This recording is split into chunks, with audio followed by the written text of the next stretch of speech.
آپ کو پتہ ہے کہ ہم ایک ان اناؤنس میڈیا سینسرشپ کا بھی عمران خان صاحب کی جو گفتگو ہے اندر جرنلسٹ کے ساتھ وہ رپورٹنگ کے اوپر یا اس کی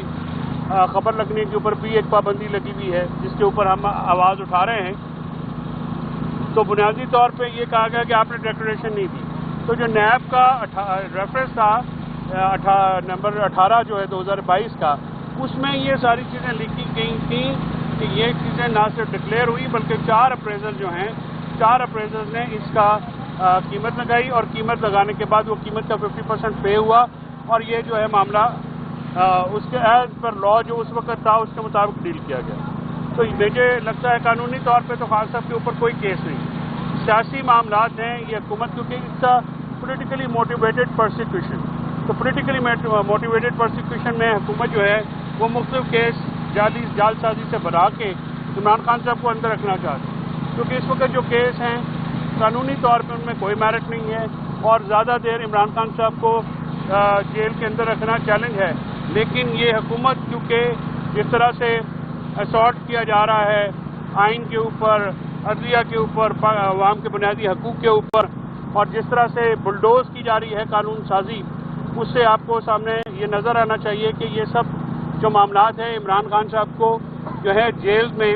سیاسی طور پہ مقید رکھنے کی ایک کوشش ہے. آج خان صاحب نے ایکسٹینشن کے جو معاملات ہیں اس میں انہوں نے کہا کہ یہ جو امینڈمنٹس کی گئی ہیں اس سے جمہوریت کا قتل ہے, یہ رول آف لا کا قتل ہے, یہ عوام کے بنیادی حقوق کا قتل ہے اور انہوں نے کہا کہ یہ ملک میں قبضہ مافیا ہے اور ایکسٹینشن مافیا ہے. یہ جو ایکسٹینشن اور معاملات ہیں اور یہ قبضہ کے معاملات ہیں اس سے جو ہے ادارے مضبوط نہیں ہوتے, ادارے کمزور ہوتے ہیں اور ملک میں کوئی بھی ادارہ جو ہے نہیں چھوڑا گیا اور چاہے وہ پولیس ہو, چاہے ایف آئی او ہو, چاہے دوسرے ادارے ہوں اور ابھی جو عدلیہ ہو اس کے اوپر بھی ایک اٹیک کیا جا رہا ہے. انہوں نے اپنی پارٹی کے یہ میسج دیا ہے کہ آپ پرامن احتجاج کے لیے بالکل تیار رہیں کیونکہ اگر ان امینڈمنٹس کو 26ویں آئینی ترمیم ہوئی یا رات پر ہونے والی امینڈمنٹس ہیں ان کو تسلیم کیا گیا تو یہ آپ چیونٹیوں کی طرح زندگی گزارنے پہ مجبور ہو جائیں. اور انہوں نے یہ کہا کہ قوم جو ہے وہ اپنے لیے کھڑے ہو اور پرامن طور پہ احتجاج کرے کیونکہ انصاف کا انقلاب جب تک نہیں آئے گا ملک میں جمہوریت نہیں ہوگی. انصاف کا انقلاب لانے کے لیے تمام لوگوں کو نکلنا پڑے گا. یہ ایک قوم کا جو ہے قوم کے اوپر یہ معاملہ کیا گیا ہے, کسی ایک شخص سے آزاد ایک پارٹی کا معاملہ نہیں ہے, یہ پورے پاکستان کا معاملہ. اس کے علاوہ شاہ محمود قریشی صاحب کے اوپر ایک سوال ہوا جس کا جواب دیتے انہوں نے کہا کہ شاہ محمود قریشی 15 مہینے سے جیل میں ہیں, ان کی قربانیوں کی وہ بڑی قدر کرتے ہیں اور انہوں نے کہا کہ اگر انہوں نے پارٹی چھوڑنی ہوتی تو 15 مہینے پہلے چلے جاتے ہیں. انہوں نے کہا کہ یہ ایسی جو تمام افواہیں ہیں ان کے وہ بالکل اس کو نہیں مانتے اور نہ اس پہ کان دھرتے ہیں. انہوں نے شاہ محمود قریشی صاحب کی قربانیوں کا جو ہے برملا اعتراف کیا. اس کے بعد خان صاحب نے یہ کہا کہ جو یہ ایک مافیا بیٹھ گیا ہے اس حکومت کی شکل میں وہ اپنے ناجائز اقتدار کو طول دینے کے لیے ہر وہ کام ہتھ کنڈا اپنا رہا ہے جس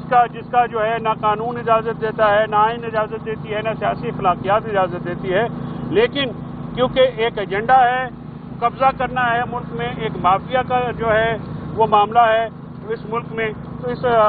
معاملے کو طول دینے کے لیے ہر قسم کا ہتھ کنڈا اپنایا جا رہا ہے. عدالت کو بھی روندا جا رہا ہے, عوام کو بھی روندا جا رہا ہے. انتظار حسین پنجوتا صاحب پہ ہونے والے تشدد کی شدید ترین الفاظ میں مذمت کی عمران خان صاحب نے. انہوں نے کہا کہ جس طرح سے اس کے ساتھ سلوک کیا گیا ہے اس کو گھر جو ہے وہ خاموش ہو کے گھر بیٹھنا پڑا ہے کیونکہ اس کی جو یہ سلوک جو انتظار کے ساتھ کیا گیا ہے یہ کسی طور پہ بھی جو ہے انسانی قدروں کے ساتھ نہیں میل کھاتا ہے.